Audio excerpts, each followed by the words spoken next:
अगर अब आप लोग कहेंगे ना कि बिहार में जंगल राज है तो मैं भी खुशी खुशी स्वीकार कर लूँगा, और मुझे पसंद है ये जंगल राज। क्योंकि जहाँ जिस राज्य में एक बार में 1,22,000 समथिंग पदों पर शिक्षा विभाग में शिक्षक की नियुक्ति की जाती है, और इस राज्य को जंगल राज कहा जाता है, तो मुझे पसंद है ये जंगल राज। और हर राज्य ये जंगल राज हो जाए, मैं ये चाहता हूँ।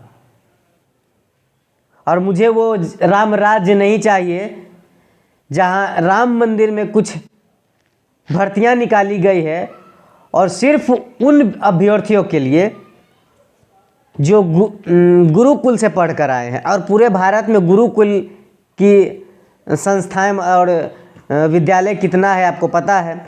नहीं पता है तो गूगल कर लीजिए, 4,000 समथिंग के आसपास है। तो बिहार को जंगल राज बोला गया, और उस जंगल राज का राजा तेजस्वी यादव को बताया गया। पहले लालू यादव को बताया जाता था, अब तेजस्वी यादव को बताया जाता है। तो मुझे ये जंगल राज का राजा भी पसंद, जंगल राज भी पसंद। अब आप लोग तय कीजिए कि किस राज्य में रहना है, क्योंकि ये जंगल राज है, और इस जंगल राज में अगर 1,22,000 समथिंग पदों पर शिक्षा विभाग में भर्तियां ली जाती है, यानी नियुक्ति दी जाती है, तो मुझे पसंद है ये जंगल राज। और तेजस्वी यादव जी को धन्यवाद देना चाहूँगा, क्योंकि नीतीश कुमार जी जब भाजपा के साथ गठबंधन करके सरकार में थे, और जब विपक्ष में तेजस्वी यादव जी थे, और चुनावी मैनिफेस्टो वोट मांगने के लिए चुनावी मैनिफेस्टो ये रखते थे कि हम एक बार में जब हम मुख्यमंत्री बनेंगे तो पहली बैठक में पहली कैबिनेट के पहले कलम से एक साथ 10 लाख नौजवानों को रोजगार देंगे। लेकिन अब ये नीतीश कुमार के साथ गठबंधन में है, और मुख्यमंत्री तो नहीं, उप मुख्यमंत्री बन के नीतीश कुमार के नेतृत्व में काम कर रहे हैं। और उनका वादा जो है दिखने को मिल रहा है, चूँकि वो अभी मुख्यमंत्री नहीं बने हैं, उप मुख्यमंत्री बने हैं। कुछ नौकरियां पहले दी गई है, और फिर एक बार बड़ी संख्या में जॉब दी गई है, जो 1,22,000 300 समथिंग का है, मुझे पूरी आंकड़ा पता नहीं, 300 समथिंग का है, 1,22,300 समथिंग। तो अगर इतनी बड़ी संख्या में एक साथ नियुक्ति दी जाती है,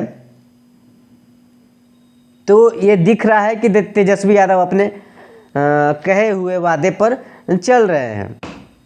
और नहीं तो भाजपा का देख लीजिए, मोदी जी भी बड़े बड़े वादे करके आए थे कि हर साल 2 करोड़ नौजवानों को नौकरी देंगे।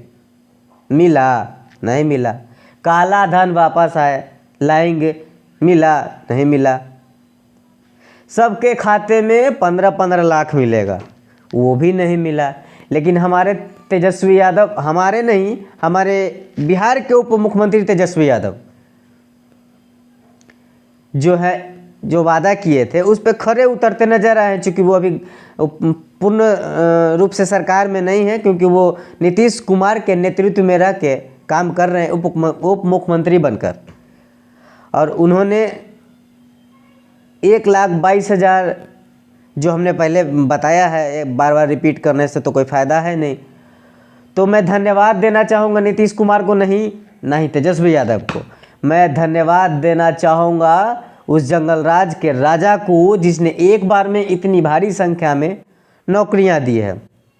बाकी विपक्ष के कार्यकर्ता और नेताओं को एक जोरदार तमाचा है कि वो हमेशा टारगेटेड करते हैं सरकार को कि ये सरकार नक्सलियों का सरकार है, लूट खसोट का सरकार है, परिवारवादों का सरकार है। तो ये जोरदार तमाचा है तेजस्वी यादव जी। और तेजस्वी यादव जी, आपको बहुत बहुत शुभकामना कि आपने बिहार के नौजवानों के लिए सोचा। और सबसे बड़ी खुशी की बात यह है ना कि इस 1,22,000 में सिर्फ जो है हमारे बिहार के भाइयों या नौजवानों नहीं हैं। सबसे बड़ी खुशी की बात है पूरे भारत में 1,70,000 वैकेंसी था। 1,70,000 वैकेंसी था। मेरे पास पूरा डाटा है। जिसमें 1,22,000 समथिंग ही हो पाया है।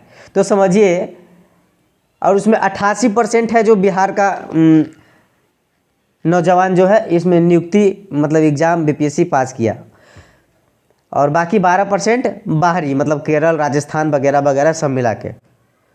तो भारत का शिक्षा व्यवस्था भाई इतना खराब है, इतना खराब है भारत का शिक्षा व्यवस्था कि 50,000 समथिंग जो है पद खाली रह जाता है। क्यों खाली रह जाता है, बड़ा सवाल है। आप लोग कमेंट करके बताइएगा कि 50,000 समथिंग पद खाली क्यों रह जाता है। क्यों, क्या हमारे पूरे भारत में इस लेवल का बीपीएससी आयोग जो एग्ज़ाम लेती है उसे पास करने का क्षमता हमारे भारत में भारत के नौजवानों का नहीं है? ये बड़ा सवाल है। और अगर नहीं है तो हमारे भारत में शिक्षा व्यवस्था सुधार लाने की ज़रूरत है। बाकी आप इस वीडियो को देखिए और विचार कीजिए कि आपको ये जंगल राज चाहिए या योगी बाबा का राम राज, जहाँ राम के नाम पर ढोंग किया जाता हो और नौजवानों को बरगलाया जाता हो, महिलाओं को बरगलाया जाता हो।